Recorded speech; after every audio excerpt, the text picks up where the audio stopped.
मैं प्रतिनिधि हूं खुददारों का, मैं प्रतिनिधि हूं खुददारों का, राही भी हूं अंगारों का, अरिशोणित पीने की खाते शिल्पी हूं तेज दुधारों का, द्रोही के लिए खंग हूं मैं, भारत मां की उमंग हूं मैं, जो राष्ट्र ध्वजा में लहराती वो केसरिया तरंग हूं मैं। झेलूंगा सभी कुचक्र किंतु मानूंगा किंचित हार नहीं, चुप और नहीं मैं रह सकता, ठानूंगा उनसे रार यहीं। मैं नहीं बुलाता तुम्हें स्वर्ग में वज्र लिए सो जाओ इंद्र, मैं स्वयं लड़ूंगा असुरों से तभी कहलाऊंगा रविंद्र। क्या बात है। मैं स्वयं लड़ूंगा असुरों से तभी कहलाऊंगा रविंद्र। बंजारा बीट्स में आपका स्वागत है। मैं हूं ज्योति प्रकाश खरे। आज हम एक ऐसी शख्सियत से आपको मिला रहे हैं जो परिचय के तो बिल्कुल भी मोहताज नहीं है। वो झांसी के 4 बार झांसी विधानसभा क्षेत्र के विधायक रहे हैं। चलिए मिलते हैं सीधा डॉक्टर रविंद्र शुक्ल जी से। नमस्कार शुक्ल जी। शुक्ल जी, बंजारा बीट में आपका स्वागत है। मैं आपकी आज जो भी राजनीतिक जो भी आपकी यात्रा रही है, शुरुआत से जानना चाहूंगा कि क्या रहा आपका, किस किस पायदान पे आप आहिस्ता आहिस्ता चढ़े और आज आपका कद मतलब बाहुबली स्टाइल हो गया है। बाहुबली मत कहिए। शुरुआत से बताइए। ऐसा है कि मैं फर्रुखाबाद जनपद के एक बड़े पिछड़े हुए गांव रायपुर करके है, उसमें पैदा हुआ हूं। और मेरे पिताजी माताजी दोनों निरक्षर थे। सौभाग्य इतना था कि एक ऐसे परिवार में जन्म लिया था जिसका सम्मान था चारों तरफ। लेकिन बचपन से ही वो सारे काम जो खेती के होते हैं वो सारे हमने किए हैं।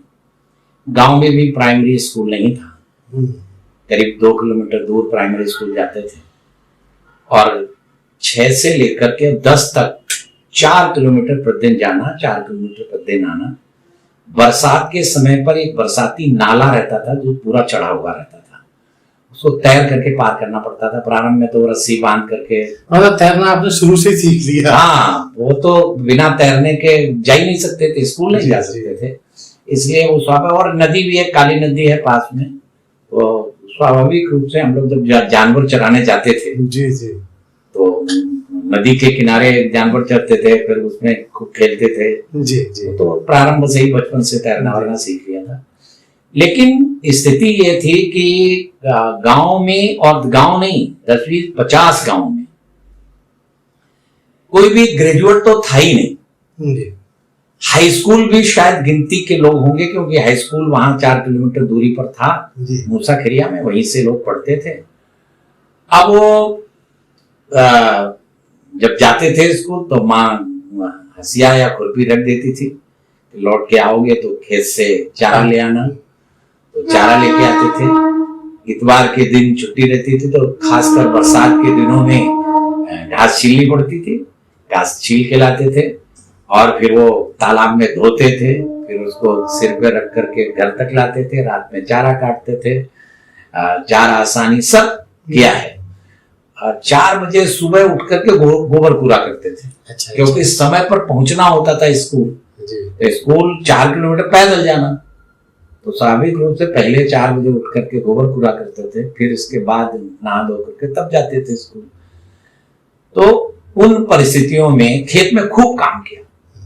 मक्का के अंदर जब निराई होती है और एक डूबने लायक मक्का जब रहती है और नीचे मतलब आदमी उसमें बैठे तो दिखाई ना दे, तो उसमें जो गर्मी होती है उसका एहसास वही कर सकता है जो जिसने काम किया हो। उसकी जब निराई करते हैं, फिर यूरिया उसकी जड़ पे रखी जाती है, वो उसके जो पत्ते होते हैं वो काट देते हैं बदन को। अच्छा अच्छा, मतलब थोड़ा सा खरोंच बच जाती है, फिर वो यूरिया की पसीना निकलता है, यूरिया की चरपराहट, वो भी वो ये एहसास कर सकता है जिसने अनुभव किया। और मैंने कहा मैं अपने 50 गांव का पहला ग्रेजुएट हूँ। पहला ग्रेजुएट, कोई ग्रेजुएट नहीं, अब तो डीलिट हूँ, लेकिन उस समय ग्रेजुएट मैं पहला बना था जी। तो संयोग ऐसा बना कि गांव में रहते थे और कुछ परिस्थितियां घर की ऐसी थी कि बड़े भैया और हमें आयु का बड़ा अंतर था। अच्छा अच्छा, 15 साल का अंतर। अच्छा अच्छा। अब वो घर के मालिक थे, तो कुछ हमारे व्रतियों से या बाकी सब चीजों से दूसरा हमारा कांग्रेसी परिवार था। अच्छा अच्छा अच्छा। और मैं आरएसएस से जुड़ गया था। तो वैचारिक रूप से दोनों वही में विभाजन हो गया। हाँ। उसके कारण घर में रहना मुश्किल हो गया। अन्य अत्याचार सहता रहा, लेकिन धीरे धीरे ऐसा समझ में आया कि अब हमको कुछ करना पड़ेगा। और वो जो फ्रस्ट्रेशन था, मैंने कहा ना कि ऐसे गांव में पैदा हुआ जिसमें 12 किलोमीटर तक सड़क नहीं थी, 12 किलोमीटर तक सड़क नहीं थी, माँ बाप भी निरक्षर।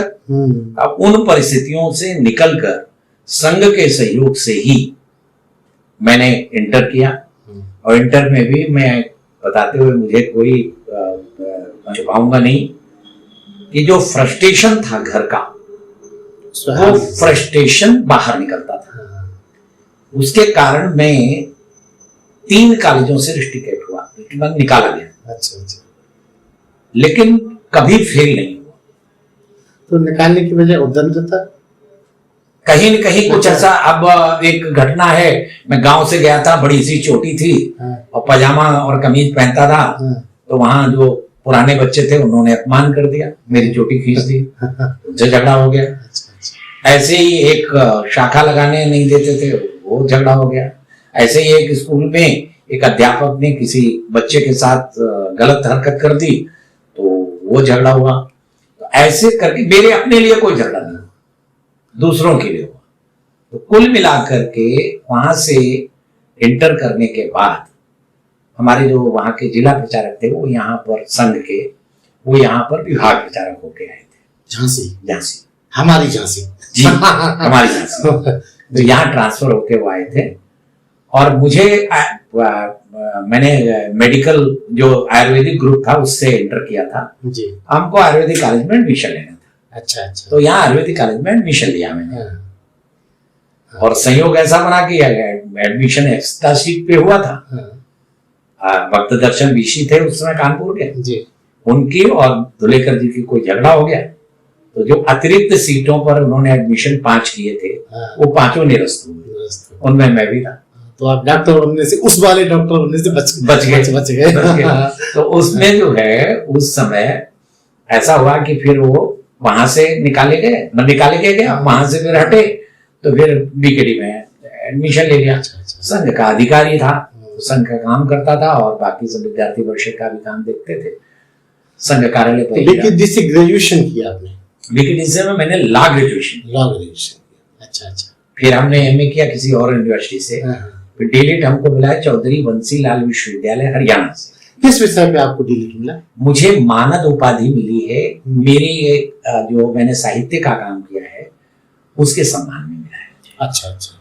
साहित्य का जो काम किया है, मेरे साहित्य पर साहित्यिक उपलब्धियों पर मुझे मानद उपाधि डीलिट की मिली है। ठीक। चौधरी बंसी लाल विश्वविद्यालय हरियाणा से, वहां से मिली। तो इस तरह से झांसी में रहना हो गया। और झांसी में कार्यालय संग्रहालय पर रहते थे। संग्रहालय की बात बोल रहे हैं? मैं 73 लास्ट में झांसी आया था जी। और फिर यहीं बीए किया, यहीं से लॉ ग्रेजुएशन किया। तो झांसी, हमारी झांसी रास आ गई है। वो हम 74 में भी जेल में रहे। अच्छा। जब जेपी मूवमेंट हुआ, एक आयुर्वेदिक कॉलेज का कांड हुआ तो उसमें भी जेल गए। फिर इसके बाद जेपी मूवमेंट में 18 दिन जेल रहे। फिर इसके बाद इमरजेंसी में जेल में रहे लंबे समय तक। लंबे समय तक जेल में रहे इमरजेंसी। उस समय हमारी आयु रही होगी 18-19 साल, इससे ज्यादा आयु नहीं थी। लेकिन लोग जानने सब लगे थे और मैं संघ का खंड कार्यवाह था, तो राजनीतिक संघ का ही काम करता था। कुल मिलाकर के वहां से प्रारंभ हुआ। और आपको आश्चर्य होगा, इसके बाद हमने वकालत की, 4-5 साल वकालत की झांसी कोर्ट में जी। अच्छा। और बहुत लीडिंग प्रैक्टिशनर बना जी। भारतीय मजदूर संघ का अध्यक्ष रहा जी। 32 ट्रेड यूनियन का मैं नेता रहा। 32 ट्रेड यूनियन। आज भी बहुत सारी यूनियन हमारी बनाई हुई है यहाँ पर, जो हमने संस्थापक। और फिर इसके बाद बिचौली में एक उद्योग स्थापित किया। और मैं इस घटना को जरूर बताना चाहूंगा कि उद्योग स्थापित करते समय मेरा जो विवाह हुआ, उस विवाह में मेरी बहन की शादी और मेरी शादी, ये इसमें 1 महीने का अंतर था। कौन सी सन में हुई आपकी शादी? 1981 में। 81 में मई में शादी हुई मेरी बहन की जी। सदर बाजार में, और 26 जून को मेरी शादी हुई। जी। मेरे कोई कमाई तो थी नहीं, हम छोटे भाई बहनों को भी ले आए थे गांव से, अच्छा अच्छा। उनको भी यही पढ़ाना शुरू कर दिया था। तो वकालत से कितना मिलता है, इधर शादी हो गई। शादी भी ऐसी थी, तो हमारी पत्नी जो है व्यायामशाला में 80 रुपए में नौकरी करती थी। अच्छा, शिक्षिका थी वो। जी। जी। मेरा छोटा भाई 150 रुपए में सरस्वती शिशु मंदिर पढ़ाता था, जी। और मैं वकालत करता था। जी। तीनों मिलकर के घर चलाते थे, जी। क्योंकि दोनों शादियों में हमारे ऊपर मार्केट का 18,000 रुपए कर्जा हो गया था। अच्छा, शादी में जो खर्चा हुआ था। खर्चा हो गया, क्योंकि बहन की शादी हमने की और अपनी शादी की। घर से कोई सहयोग नहीं मिला, ना पिताजी से मिला, ना भैया से मिला, तो वो हमने यहाँ शादी की।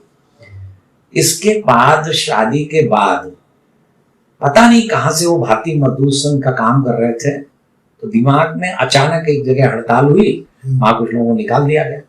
तो कोऑपरेटिव बेस पर कुछ फैक्ट्री डालने का निर्णय हुआ। अच्छा अच्छा। उस समय अनुभव भी कम था, सोच भी बहुत छोटी थी, तो पैसा लगता है ऐसा दिमाग में नहीं था, कोई परेशानियां आती हैं ऐसा दिमाग में नहीं था। लेकिन एक उद्योग का रजिस्ट्रेशन करा लिया। तो उद्योग का रजिस्ट्रेशन कराने के बाद वो सब हैंड टू माउथ लोग थे जो निकाले गए थे, विक्टिम हुए थे, वो सब चले गए नौकरी पर। अब मैं अकेला रह गया। अच्छा। दिमाग में अब आया कि ये पौधा रोपा है, इसको क्या करें, तो मैं फिर चला। और आपको आश्चर्य होगा कि मैं जब फैक्ट्री लगाने गया, दिमाग में आया तो मेरी जेब में 100 रुपए का नोट भी नहीं था। मैंने अपने कुछ मित्रों को कहा जो लेखपाल थे कि भाई कहीं बिजौली में इंडस्ट्रियल एरिया से लगी हुई जमीन दिखाओ। उन्होंने जमीन दिखाई। तो जमीन दिखाने के बाद फिर हमने जो है वो बातचीत की उससे। तो उस समय उस जमीन की कीमत रही होगी 85 डिसमिल थी बिजौली में, उसकी कीमत रही होगी 15,000 रुपए। अच्छा। किसान ने 20,000 रुपए मांगे, मेरे पास तो 20 रुपए भी नहीं थे। जी। लेकिन फिर भी मैंने हाँ कर दी, चलो 20,000 रुपए में आपका आत्मविश्वास था कि हो जाएगा। मैंने कहा कि 20,000 रुपए में मैं खरीद रहा हूँ, चलो। तो लेकिन बदलना नहीं। उसे भी लगा कि 15,000 की जमीन और 20,000 में खरीद रहे हैं, उसने भी हाँ कर दी। मैंने कहा बदलना बिल्कुल नहीं। तो बयाना, तो हमारे साथ में एक सज्जन थे मेरे मित्र, उनसे मैंने पूछा तुम्हारी जेब में कुछ पैसा पड़ा? उनका 100 रुपए पड़े। मैंने लाओ, मैंने 100 रुपए लेकर के उसको बयाना दिया कि हमारे साथ पक्का हो गया। फिर मैं जितने रिश्तेदार थे, पिताजी, माताजी, भाई, रिश्तेदार, सभी को अप्रोच किया। अप्रोच करने के बाद किसी भी व्यक्ति ने कोई सहयोग नहीं किया, निराश हो गया। लेकिन दिमाग में आके करना है इसे। मैं ये कहानी इसलिए सुना रहा हूं कि हमारे युवक जो निराश होते हैं उनके लिए प्रेरणा मिले। मैंने अपनी पत्नी को कहा, मेरे सालू दिल्ली में रहते थे, तो मैंने उनसे कहा कि तुम मुझसे 5,000 रुपए उधार ले, क्योंकि उसे रजिस्टर्ड बयाना पर्ची करानी थी। तो वो 5,000 रुपए लेने चली गई दिल्ली छोटे भाई के साथ। और मैंने तब तक विवाह में मिला हुआ कुकर, घड़ी, पंखा और अंगूठी, ये चारों चीजें बेची। अच्छा। ये चारों बेचने में मेरे, इसलिए बेच दिया था वाइफ को कि ये सब कर पाएंगे। ये भी समझ लीजिए, पैसा इकट्ठा करना था। तो 3 होती तो निकल नहीं देती ऐसा। 3,000 रुपए उससे मिले, वो 5,000 लेके आ गई, और 3,000 वो 8,000 रुपए हो गए। 8,000 मैंने उसको दिए और रजिस्टर्ड बयाना पर्ची कराई। और रजिस्टर्ड बयाना पर्ची करा के, और इसके बाद हमने वो जमीन जो है, बाद में ये हुआ कि भाई अब ये खरीदी कैसे जाए, क्योंकि उसे 12,000 रुपए देने थे और रजिस्ट्री में 3,000 रुपए खर्च होंगे, 15,000 कहां से आएंगे। फिर हम घूमे सब जगह हाथ फैलाए, कहीं भी कुछ नहीं मिला। जब नहीं मिला तो अंततोगत्वा, पता नहीं प्रभु की क्या मर्जी थी कि मैं कचहरी जा रहा था, उतने में पचकुइया के पास मेरे विद्यार्थी जीवन के मित्र महेश दीक्षित मिल गए। बोले मैं तो आपके घर जा रहा था। मैंने किस लिए? बोले कहने लगे कि मैं इसलिए जा रहा था कि वो जमीन कोई बिजौली में आपने खरीदी? हाँ। बोले उसमें कुछ ज्यादा हो आपके पास तो कुछ बेच दीजिए। मैंने कहा अभी तो रजिस्ट्री ही नहीं हुई मेरी। तो कह लगे वो तो डायरेक्ट रजिस्ट्री हो जाती। मैंने ऐसा ही किया। उन्होंने समझाया मुझे, तो मुझे समझ में आ गया। तो बोले कह लगे कि बेच दो। हमने हिसाब लगाया। मैंने कहा 32 डिसमिल उसमें, अच्छा उसमें से कुछ हिस्सा बेच दो। कुछ हिस्सा बेचने का आ गया। तो वो ले गए एक सज्जन के पास, मुझे भटनागर जी थे वहां मिनरवा के पास, वो फैक्ट्री लगाना चाहते थे। उनसे बातचीत हुई तो 1.25 रुपए फीट में तैयार हो गए मामला। 14,000 वर्ग फुट जमीन मैंने उसमें से उन्हें बेची, बना 17,500। उन्होंने हमको 5,000 रुपए एडवांस दिए। मैंने एडवांस नहीं लिए, उसमें से 2,000 काटे और बाकी उन्हें वापस कर दिया। उन्होंने कहा क्यों ऐसा कर रहे हैं? तो मेरे दिमाग में था कि हमें जिस दिन रजिस्ट्री करानी है उस दिन 15,000 की जरूरत पड़ेगी, इसलिए मैंने नहीं लिए कि खर्च ना हो जाए, इसलिए 2,000 लिए और उनको वापस देके हमने कहा जल्दी रजिस्ट्री करा लीजिए आप, ठीक हो जाएगा। तो बस हम घर आए। घर में एक ऐसे ही रहने लगा था कुछ दिन से व्यक्ति जिसकी खाने में डाइट बहुत ज्यादा थी, तो कहीं भी रह नहीं पाता था। वो तो घर पे रहता था, वो घर देखता था और कोई वेतन नहीं था, लेकिन खाना दम से खाता था। उस आदमी को मैंने लिया अपने साथ। एक मेरे पास हीरो मैजेस्टिक मैंने लोन से खरीदी थी। हीरो मैजेस्टिक पर मैं ले गया साइड में ले जाके उसे बताया कि यहाँ से वो खरीदना है, वो बोल्डर खोदने है। एक डोरिया थी तो वहां उसका एक टेंट। अच्छा बलवानपुर उसको इसलिए लगा था कि बोल्डर खोदते। अब पहले दिमाग में नहीं था, लेकिन वो काम आ गया। तो हमने बाजार से सारा सामान उसे दिलवाया। अगले दिन से उसका तंबू लग गया, वहीं रहने लगा और वो अपना बोल्डर खोदने काम करने लगा। इधर रजिस्ट्री हुई, डायरेक्ट अपने नाम हमने कराई और एक उसके नाम करा दी, उनके जिनको बेचा था। और बस हमने चूंकि उसका मार्जिन आ गया और उसकी नींव हमने अपने हाथ से खोदी। जो उसका नक्शा बना उसकी नींव अपने हाथ से खोदी। बोल्डर वो जो करता था दिन भर में खोदता था, वो बैंगी एक बनाई हुई थी, उससे हम दोनों मिलकर के उसके किनारे किनारे डाल देते थे। एक दिन फिर उसको ठीक तरीके से बैठाना शुरू किया। फिर इसके बाद पानी बरसा तो वो मिट्टी जो निकली थी वो उसमें डाल दी, तो अपने आप सेट हो गई। तो हमारा मार्जिन जो लगना चाहिए था वो जमीन और नींव भर गई पूरी बाउंड्री, उससे निकल आया। और मैंने यूपीएफसी में लोन के लिए सबमिट किया। प्रभु की कृपा से एक अग्रवाल मिल गए, उनकी बच्ची का एडमिशन नहीं होना था, मैंने उसमें अप्रोच करके करवा दिया। रास्ते बनते चले गए। 20 दिन के अंदर हमको लोन दे दिया। और आप समझिए कि लोन मिलने के 6 महीने के अंदर पहला लोन हमको, पहला जो वो मिला चेक, वो मात्र 18,000 का मिला था जी। लेकिन फिर जल्दी होते होते 6 महीने के अंदर मैंने फैक्ट्री चालू कर दी। क्या उसमें और नॉन टेक्निकल होते हुए बीएचएल एंसेलरी बनाई। और स्थिति ये थी मेरी कि मैं कुछ भी नहीं जानता था उस समय। अंग्रेजी मैं चूंकि संस्कृत का विद्यार्थी रहा हूं तो अंग्रेजी नहीं आती थी। अंग्रेजी में आप तंग था? बिल्कुल कुछ नहीं जानते थे, जानते ही नहीं थे। देहात के पढ़े हुए थे और अंग्रेजी कुछ आता नहीं था। तो बीएचएल के अधिकारियों ने मुझे बहुत सारी चीजें लिखी। हंसने के लिए बता रहा हूँ, लोग हंसे मेरे ऊपर कि मैं कहाँ से यात्रा मैंने प्रारंभ की है। जी जी जी। उन्होंने कहा इतने पाउंड के हैमर, इतने पाउंड के हैमर, इतने पाउंड के हैमर, ऐसे करके अलग अलग लिखे हुए थे। अब मैं उसको जान नहीं पाया ये हैमर होता क्या है। अच्छा। तो मैं वहां मिलहार्ड सेल्स कारपोरेशन दिल्ली चावड़ी बाजार में गया। उन्होंने पता भी दे दिया था कि वहां सब मिल जाएगा। मैंने अपना पर्चा दे दिया, वो मेरा सामान निकालने लगा। लेकिन मुझे लगा कि मेरा सामान नहीं निकाल रहा। तो मैंने उस सरदार से कहा, मैंने कहा भैया ये मेरा सामान क्यों नहीं निकाल रहे? बोले आप ही का तो निकल रहा। मैंने कहा है मेरा सामान? बोले ये है। मैंने कहा ये तो मैंने नहीं मांगा। अच्छा, तो जो सामान वो निकाल रहा था उसका आपका हिंदी वर्जन पता था? नहीं पता। हिंदी वर्जन पता, इंग्लिश का नहीं पता। तो बोला कि सरदार बोला कि लगे ये सामान है आपका? मैंने कहा ये मैंने तो नहीं मांगा। तो वो बोला कि आपने क्या मांगा? मैंने कहा हैमर्स मांगे। बोले ये क्या है? मैंने कहा ये हथौड़े हैं। हिंदी वर्जन बता। कह रहे फैक्ट्री आप लगा रहे हो? मैंने हाँ लगा तो मैं ही रहा हूँ। कह भगवान मालिक है। ऊपर देख के बोला भगवान मालिक है। और आप आश्चर्य करेंगे कि उस फैक्ट्री को जब मैंने प्रारंभ किया तो एक सामान्य से लोगों को लेकर प्रारंभ किया। जो क्या बनाते थे बेटा, अरे हम 32 MVA तक के ट्रांसफार्मर की बॉडी बनाते थे। अच्छा। 32 MVA तक की। और HETT EWU ट्रांसफार्मर की बॉडी, मतलब हमारी महारत थी उसमें। HETT में तो बिल्कुल हमारी एकाधिपत्य था। और तो फिर आपने पिक्चर्स हमने बनाए जी।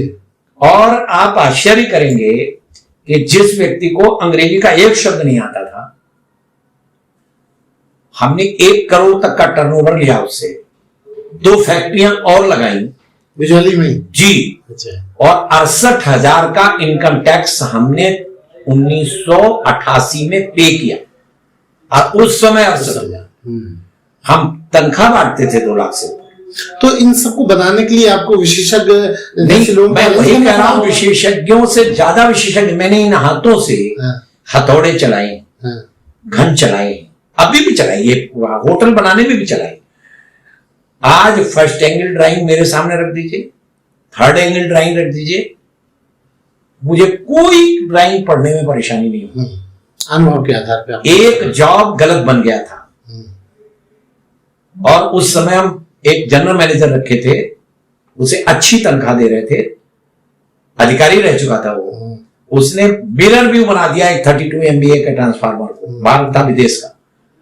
और उस ट्रांसफार्मर को 3 दिन फैक्ट्री लॉक करके मैंने पूरा सुधरवाया खड़े होकर के। उसने हाथ खड़े कर दिए और कह दिया कि मैं कर ही नहीं सकता, नए तरीके से डिजाइन बना करके उसको सारा पूरा तैयार हो चुका था, काट पीट के फिर मैंने दोबारा ठीक किया। और जहां से ज्वाइंट लगाया उसमें RDSO का इंस्पेक्शन इन्वॉल्व था, उसमें वैक्यूम जो है टेस्ट इन्वॉल्व था। वैक्यूम टेस्ट में पास हो गया, RDSO के टेस्ट में पास हो गया।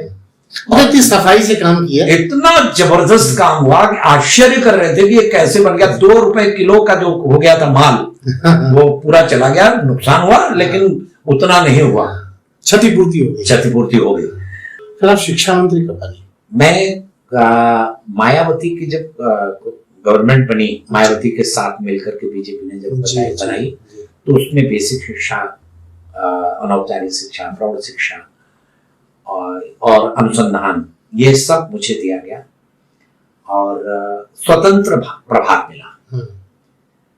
मायावती के साथ मैंने काम किया 6 महीने, फिर उसके बाद तो कल्याण सिंह जी आए, उनके साथ काम किया। उसी समय ये बीएड बेरोजगारों को जो हमने नौकरी दी, जब मैं यहाँ पर मंत्री बन के आया बेसिक शिक्षा का, मुझे स्मरण है कि जब मैं शपथ लेके घर पहुंचा 500 के आसपास झांसी के लोग वहां पर थे। वो जो है आशा लेके नहीं, वो सबके मुंह लटके हुए, बधाई बधाई देना तो दूर, शपथ लेने के बाद सब मुंह लटकाए बैठे। क्या हुआ? अरे भाई साहब, क्या बेसिक शिक्षा मिल गया, कोई मिलता, PWD मिलता, सिंचाई मिलता। तो मैंने कहा इतना बड़ा विभाग है, जानते नहीं लोग इसको, लेकिन मुझे समय 3 महीने का दीजिए। 3 महीने के अंदर दुनिया के अंदर लोग जान जाएंगे कि बेसिक शिक्षा क्या होती है। 5 लाख से ऊपर उस समय अध्यापक थे। मैंने कहा सबसे बड़ा डिपार्टमेंट है, मुझे प्रसन्नता है कि मुझे मेरी रुचि का विभाग मिला। और आप आश्चर्य करोगे कि उसी समय हमने विभाग अलग कराया। पहले शिक्षा विभाग एक हुआ, अच्छा, उसे स्वतंत्र कराया, अलग कराया, कैडर का डिवीजन, बाकी सब हुआ, सब कर करा के। और उस समय जो यहाँ पर BTC बेरोजगार पड़े थे पूरे लंबे समय से, 68 से 68, 50 से ऊपर की आयु जिनकी हो गई थी, एक भी BTC बिना रोजगार के नहीं रहा। सबको रोजगार दिलाया। पूरे उत्तर प्रदेश के एक BTC को ढूंढकर नौकरी दे दी और सबसे कह दिया अपने घर बैठे रहो, किसी कहीं जाने की जरूरत नहीं, फॉर्म भर दो, नौकरी अपने आप दरवाजा खटखटाएगी। और सबका दरवाजा नौकरी ने जाके खटखटाया, सबको BTC वालों को नौकरी मिल गई। यहाँ तक कि जो जिन्हें पहाड़ा तक भूल गए थे, खेती करने लगे थे, मजदूरी करने लगे थे, आशा ही छोड़ दी थी, आशा छोड़ दी थी, ऐसे लोगों सबको नौकरी दे दी और एक पैसे का भी कोई कहीं कुछ नहीं हुआ। फिर इसके बाद हमने BEd के लिए किया तो उसका विरोध जो है माध्यमिक शिक्षक संघ ने किया। अच्छा। घोर विरोध किया और उस विरोध के कारण मुझे हर दिन विधान परिषद में जवाब देना पड़ता था शिक्षक समाज का, और इतना परेशान किया मुझे कि मतलब अपमान करने से लेके बाकी सब किया, लेकिन मैं नहीं डिगा। अंततोगत्वा कई लाख बीएड बेरोजगारों को नौकरी मिली। फिर वो वंदे मातरम वाला जो मुद्दा था वो भी बताया। मैं बता जी। अब वंदे मातरम का जो प्रकरण जो आपने पूछा वो ये था कि उसी जो मैंने जो डॉक्यूमेंट बनाया था उसमें प्रारंभ कैसे होगा विद्यालय का और समापन वंदे मातरम से होगा। जब बच्चे जाएंगे घर उससे पहले असेंबली होगी, असेंबली में बच्चे वंदे मातरम गा के जाएंगे, अनिवार्य कर दिया। ठीक है। अब ये हुआ कि बीच में अटल जी आए, हमारी पत्नी को सुना ब्लड कैंसर हो गया। अच्छा। तो मैं उनको लेकर चला गया था मुंबई। ये 12 अक्टूबर को हम मुंबई चले गए थे उन्हें लेकर के, और 98 की बात है, 12 अक्टूबर 98 उनको लेके हम चले गए। इधर क्या हुआ, गैप हो गया। तो 21 नवंबर को या 22 नवंबर को संभवतः 6 महीने पूरे हुए थे या कुछ ऐसा हुआ था आपके कार्यकाल के। हाँ, सरकार के फंक्शन खूब बढ़िया हो रहा था। तो खूब कल्याण सिंह भी मेरा साथ दे रहे थे। उन्होंने कहा कि जिसको वंदे मातरम करना हो न करना हो वो अपने बच्चे निकाल ले, कोई दिक्कत नहीं। उन्होंने भी बयान दे दिया तो मैं बड़ा खुश था। उस समय अटल जी आ गए। अटल जी इस बात को कहे कि वंदे मातरम का प्रकरण क्या है। तो उस समय मित्तल जो हमारे यहाँ बीसी रहा है, ये उस समय प्रमुख सचिव हो गया था वहां। मैं इसको बिल्कुल बहुत ही खराब आदमी मानता था। तो इसने जो है बता दिया कि कोई वंदे मातरम अनिवार्य नहीं है। मैं चूंकि था नहीं यहाँ, तो अटल जी ने वही वहां प्रेस कॉन्फ्रेंस में बोल दिया। अच्छा अच्छा। और यही जाके अगले दिन वहां लोकसभा में बोल दिया। अब कुछ दिन बाद, 3-4 दिन बाद मुझे कल्याण सिंह ने बुलवाया। विरोधाभास हो गया। उन्होंने मुझे टेलीफोन किया कि बैक डेट में विड्रॉ करना पड़ेगा। मैंने उस पर असमर्थता जाहिर कर दी कि मैंने कहा कि मैं बैक डेट में से विड्रॉ नहीं करूंगा। लेकिन हमें ये नहीं मालूम था कि इस तरह से मामला फंस चुका है। मैं जैसे ही एयरपोर्ट पर उतरा वैसे ही तमाम प्रेस वालों ने मुझे घेर लिया। प्रेस वालों ने कहा कि वंदे मातरम अनिवार्य है कि नहीं। मैंने कहा है। अटल जी ने तो कहा कि अनिवार्य नहीं है, और लोकसभा में कह दिया कि मेरी जानकारी नहीं है। तो वो जो है फिर इसके बाद हमको मंत्रिमंडल में बुलाया गया। मंत्रिमंडल की बैठक में मैं गया, वहां मैंने कहा अनिवार्य है, और उनको हमने लिख के दे दिया। कहले सबको भेज दो आप डॉक्यूमेंट। हमने सबको डॉक्यूमेंट भेज दिया। उसमें नरेश अग्रवाल से मेरी हॉट टॉक भी हुई, लेकिन वो सब हम निकल के आए। मैंने कहा मुझे परवाह नहीं है इन सब चीजों की। फिर मैं दिल्ली फिर चला गया, क्योंकि पत्नी की तबीयत बहुत, बंबई चला गया, पत्नी की तबीयत बहुत ज्यादा खराब हो गई। तो फिर इधर क्या हुआ कि बाद में अखबारों में जो छपा, सीएम मिस्चीफ टू पीएम, सारे अखबारों में लीड न्यूज थी। उस पर जो है वो नाराज हुए। अटल जी ने इनको बुलवाया, मुख्यमंत्री को। इन्होंने कह दिया कि हमारे से बगैर पूछे। अच्छा अच्छा। और उसने लागू किया। खैर हम फिर बाद में आए तो वो फाइल हमारे हाथ लग गई, जिसमें मेरे दस्तखत नहीं थे, अकेले कल्याण सिंह जी के दस्तखत थे। सीधे बजट में व्यवस्था की गई थी कल्प योजना की। उस कल्प योजना का अन्य था ये। तो कल्प योजना को लागू करने का प्राविधान ये कल्याण सिंह जी ने किया था, मैंने बिल्कुल नहीं किया था। इसलिए वो सब बाद में लोगों को पता चल गया कि मेरी गलती नहीं थी उसमें। लेकिन बलि का बकरा तो बनी गया। उसका आपको अफसोस है? बिल्कुल नहीं। आपको लगता है क्या? नहीं, मैं ऐसे पूछ रहा, क्योंकि क्या होता है जब आप कुछ सही रास्ते पे चल रहे हो, अचानक आपको बिना अपराध की सजा सी मिल जाए तो तकलीफ होती है। देखिए, ये निश्चित है मेरा कैरियर उससे बहुत नीचे गया। अगर ये ना होता तो शायद हम आज कहीं और होते। चैनल जो है हमारा चैनल बंजारा बीट्स एक इन्फॉर्मेशन और एकेडमिक चैनल है। आप हमारी यूथ को अपने तरीके से संक्षिप्त में क्या संदेश देना चाहेंगे? देखिए, मैं तो केवल एक तो बंजारा बीट जो है चैनल को आपको बधाई देता हूं कि आप सतत साधना में लगे हुए हैं दोनों लोग। जितनी बधाई दी जाए उतनी कम है, क्योंकि जो काम आप कर रहे हैं वो पैसों के लिए नहीं कर रहे जी। आज कोई भी व्यक्ति काम प्रारंभ करता है सबसे पहले जिसमें हमें क्या मिलेगा। जी बिल्कुल सही बात है। अर्थ के आसपास उसका चिंतन घूमता, आपका नहीं घूमता, इसके लिए मैं आपको बधाई देता हूं। और सारी यूथ को मैं केवल एक बात कहता हूं अपनी कविता से, युवा सदा इतिहास बनाता, लेखक उसको लिखता है। आजादी का कंज हमेशा तरुण हृदय में पड़ता है, और इसलिए फांसी पर झूलने वाले जितने होंगे वो जवान होंगे, कोई बूढ़ा नहीं। इसलिए मैथिषण गुप्त जी के शब्दों में, जिसको निज गौरव तथा निज देश का अभिमान है, वो नर नहीं नर पशु निरा है और मृतक सम। तो ये थे डॉक्टर रवींद्र शुक्ल जी, जिन्होंने अपनी सारी बात दिल खोल के आज हमसे साझा की। शुक्ल जी, हमसे बातचीत करने के लिए बहुत बहुत धन्यवाद। अरे हाँ, इस चैनल को लाइक और सब्सक्राइब करना ना भूलें। देखते रहिए बंजारा बीट्स।